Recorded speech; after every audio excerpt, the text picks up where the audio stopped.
गलत क्या है? जो नेताओं की बयानबाजी हो रही है उससे सवाल ये खड़ा होता है कि गलत क्या है? गलत ये है कि उन्होंने छुपा के रखा, या गलत ये है कि अपनी पत्नी को उसका अधिकार नहीं दिया?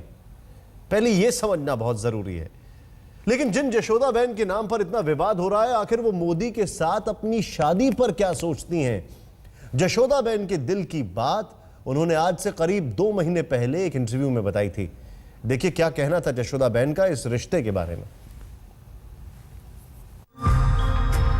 आप कब से शादीशुदा हैं और शादी की वर्तमान स्थिति क्या है? जब मैं 17 साल की थी तब हमारी शादी हुई थी। जब मैं उनके घर गई तो मैंने पढ़ाई छोड़ दी थी। मुझे याद है कि वो कहते थे कि मैं अपनी पढ़ाई पूरी करूं। वो मुझसे ज्यादातर पढ़ाई पूरी करने के बारे में ही बात किया करते थे। शुरुआत में वो मुझसे बात करने में और रसोई के कामों में रुचि दिखाते थे। क्या आप इस रिश्ते का बोझ महसूस करती हैं, खासकर तब जब मीडिया आपसे इस रिश्ते के बारे में पूछती है? क्या आपको सामान्य रहने के निर्देश दिए गए हैं? हम कभी भी संपर्क में नहीं रहे और हम सौहार्द से अलग हुए थे। हमारे बीच कभी भी झगड़ा नहीं हुआ। जो बात सच नहीं है मैं उसे नहीं कहूँगी। उन 3 सालों में हम शायद 3 महीने ही साथ रहे। आज तक उनकी ओर से कोई संपर्क नहीं हुआ है।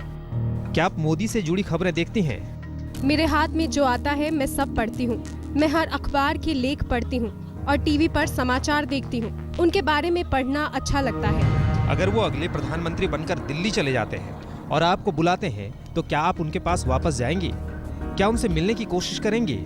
मैं उनसे मिलने कभी नहीं गई और हम कभी संपर्क में नहीं रहे। मुझे नहीं लगता कि वो मुझे कभी कॉल करेंगे। मैं उन्हें किसी भी तरह नुकसान नहीं पहुंचाना चाहती हूं। मैं कामना करती हूं कि वो जो भी करें उसमें तरक्की करें। मुझे मालूम है कि वो एक दिन पीएम बनेंगे। 2 बयान जरा गौर करें। 2 महीने पहले का ये इंटरव्यू दिखाया गया है। हम सौहार्द से अलग हुए थे, मैं उन्हें किसी भी तरीके से नुकसान नहीं पहुंचाना चाहती हूं। तो अब नरेंद्र मोदी के जो विरोधी हैं या विपक्षी हैं या जो भी उनका विरोध कर रहे हैं, उनको कम से कम उनकी पत्नी का कुछ जवाब तो मिल गया है। मोदी की पत्नी जसोदा बहन यही नहीं रुकी, खुलकर बात की। उन्होंने बताया कि उनकी शादी क्यों टूटी और अपने पिता के घर लौटने के बाद उन्होंने क्या किया। मोदी के एफिडेविट यानी शपथ पत्र का मुद्दा सिर्फ राजनीतिक ही नहीं रह गया है, बल्कि अब इस पर दूसरे पहलुओं से भी सवाल उठ रहे हैं। हम आपको दिखाते हैं कि क्या फर्क है मोदी के पुराने शपथ पत्र और नए शपथ पत्र में।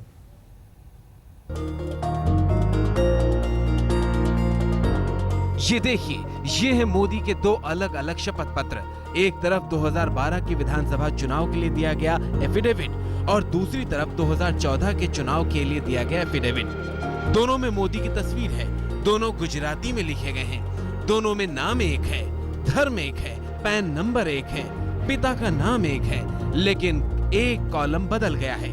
पहले पत्नी वाला कॉलम खाली हुआ करता था, अब वहाँ जशोदा बेन का नाम लिखा है। सवाल उठता है कि मोदी ने पहले जशोदा बेन का नाम क्यों छुपाया, जबकि मोदी और जशोदा बेन की शादी 40 से 45 साल पहले हो चुकी थी। अगर मोदी उस शादी को नहीं मानते हैं तो फिर आज अचानक मानने का क्या मतलब? क्या ये मीडिया का दबाव है जिसने बार बार जशोदा बेन के बारे में खबरें बताई, या फिर ये मोदी के विरोधियों का दबाव है जो लगातार मोदी को महिला विरोधी बता रहे हैं? ये वो सवाल है जो लंबे वक्त तक मोदी से पूछा जाता रहेगा, क्योंकि 2012 की तरह पहले भी हर चुनाव में मोदी ने पत्नी का कॉलम हमेशा खाली रखा था। सवाल ये भी है कि अब अगर मोदी ने दुनिया के सामने मान लिया है कि वो जशोदा बेन के पति हैं, तो क्या मोदी के विरोधियों का मुंह बंद हो जाएगा, जो गाहे बगाहे मोदी पर इस बात को लेकर निशाना साध रहे थे? आज तक ब्यूरो।